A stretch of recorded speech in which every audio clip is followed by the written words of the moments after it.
国际上现在热销的防空导弹系统，除了美国的爱国者之外，就属俄罗斯 S-400凯旋空导弹系统最受关注了。俄罗斯率先装备这种新型防空导弹系统，随后外销给中国，接着是土耳其、印度、叙利亚、伊朗等国家，潜在购买国家数量也不少。值得注意的是，俄罗斯多种武器也将再次来到珠海航展。2018年中国国际航空航天博览会上，在这之前，俄罗斯亚太地区相关负责人加布耶夫接受俄罗斯媒体采访时表示，在必要的情况下，美元将不会阻碍俄罗斯和中国之间的军事技术合作，同时制裁两个世界大国，这将让俄罗斯不得不考虑在军事合作中放弃美元。同时，他还表示，长期的互信让中俄有能力面对一切困难。近日，俄罗斯通讯社7日报道称，俄罗斯联邦军事技术合作委员会负责人德米特里舒加耶夫在珠海接受采访时表示，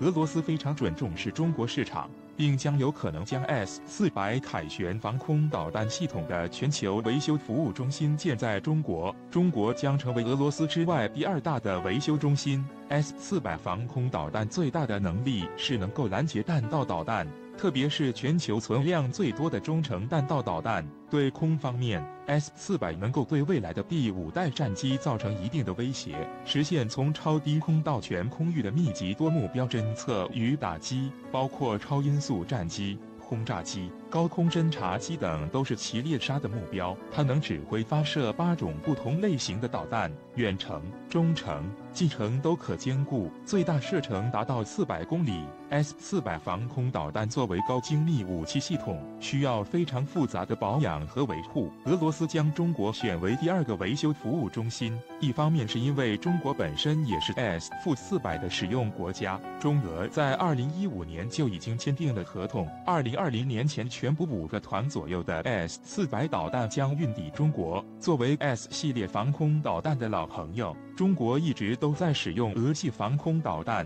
在后勤支持上也具备完善的工作流程和经验。另一方面，俄罗斯国内可能会将无法消化的全球武器装备维修工作转给中国。俄罗斯经济一直不景气，新成立的售后服务中心能够得到中国良好经济的支持。相比较之下，在中国维修武器和建立服务中心更加成熟。值得注意的是，俄罗斯在中国建立武器威胁中心并不是第一次。2017年，俄罗斯在中国设立的第1个托尔M1防空导弹系统修理中心，中国也有这样成熟的技术和经验。此外，有分析指出，与俄罗斯合作开展更多的武器装备技术研发合作、后勤保障支持，有助于我们进一步消化技术。俄罗斯武器装备制造业仍然十分强大，现有技术仍然可以与西方一较高下，还有很多我们需要学习的地方，建立更多的军事接触是有必要的。图为 HK5000G 无人机，诸葛晓彻军情观察第2693期。近日，据媒体报道，在珠海航展某海报封面上，中国又一款压箱底武器震撼问世。这款武器就是 HK5000G 舰载无人机，看来中国终于不再隐藏这款大杀器了。对此，五角大楼表示，仅看外形就令西方彻底害怕了。这款无人机具备非常神秘的用途，那就是将来能够当作航母的无人预警机使用，并且在反潜上也能发挥奇效。看来这才是中国航母当之无愧的压箱底武器。在此前，我国已经发展了许多无人机，但为什么它与众不同呢？HK5000G 有著一个最明显的特征，就是其机翼是可折叠的，并且采用了双前轮以及粗壮的起落架。这些能代表什么呢？这些都代表了这架无人机极有可能就是一台舰载无人机。HK5000G 的造型也跟其他无人机不一样，它采用了长平直翼以及 V 字双尾翼，这样的设计可以让无人机的滑翔性能更加优秀，以及有利于提高航程。图为 HK5000G 诸葛晓彻军情观察第2693期。据猜测，在起飞重量方面 ，HK5000G 大约为4000千克或6000千克，作战半径达到了2500公里。喷气式的引擎也让它拥有了更快的速度、更强的突防能力。配合上2500公里的作战惯性，对抗航母的能力将大大增强。在武器配置方面，根据中船海空放出的图来看 ，HK5000G7E 下方挂载了2枚飞弹。根据外观来看，很有可能是鹰击系列飞弹，至于是鹰击几便不得而知了。图为辽宁号航母诸葛小澈军情观察第2693期。对比美国同样是舰载无人机的 MQ-25，HK5000G 的性能并不算太出众，但是这款无人机有着重大意义，并不是在性能上有多么强大，而是在另一方面 ，HK5000G 的起飞重量是4000千克，这么小的起飞重量，单靠滑跃起飞是飞不起来的，只有使用可控性高、适应范围广的电磁弹射，才能让它飞起来。那么它的出现有可能正是代表了我国在电磁弹射方面取得了进步。除此之外，这架无人机的设计单位是中船海空，这是一个跟建造航母有关的单位。HK5000G 的出现极有可能代表了我国下一代航母将使用电磁弹射，我国海军装备日新月异，一切皆有可能。HK5000G 无人舰载机的出现很可能就代表了电磁弹射技术的进步。如果这架飞机上舰，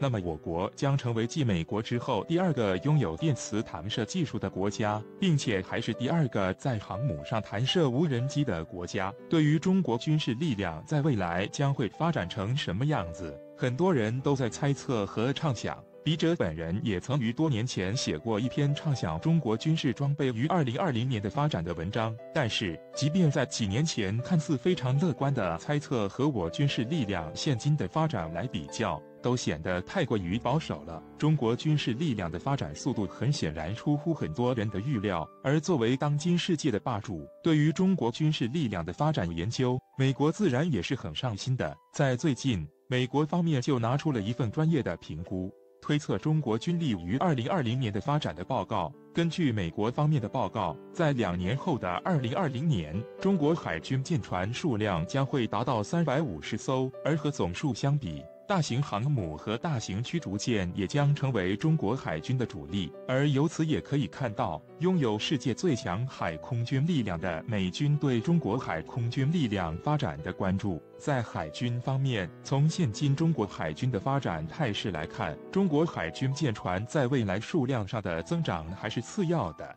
最主要的则是海军舰船质量的增长。根据世界上一些机构的统计，事实上，在很多年的时间里，中国海军都保持住较大数量的舰船列装，但是在总吨位方面，中国海军很显然要逊色美国海军不少。而美国方面之所以会对中国海军舰艇的发展这样关注，中国海军远洋海军的发展是根源。和以往的中国海军相比，现今的中国海军无论是单纯的士兵数量，还是武器质量，都已经不可同日而语。在海军人员数量方面，中国海军扩编已经基本完成，相关的远洋行动经验也随着索马利亚护航系列行动的开展而迅速提升。而在舰船质量方面，无论是水面作战舰船，还是水下作业的潜艇力量，亦或者是后勤补给船舶，中国的进步都是非常明显的。而中国航母相继开工，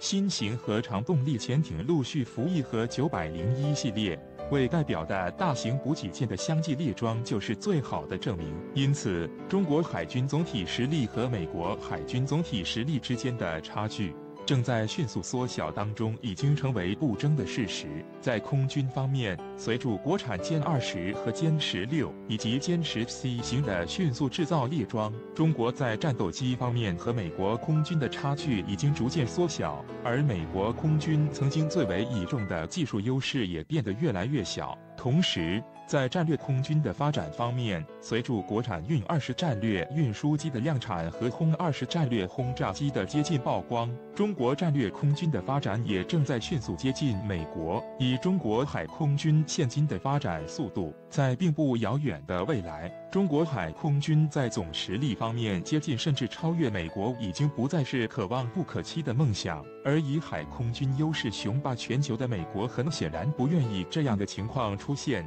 只是他们也已经很难阻止。CX 近日，美美国媒体宣称，美军正研制一款十分先进且凶狠的无人潜艇，以便猎杀其他国家的潜艇。不少人猜测，该武器一旦问世，势必会在太平洋海域进行试验，直指东方大国。大家都等住看中方作何回复。废话不多说，中国直接公布了一款神秘利器。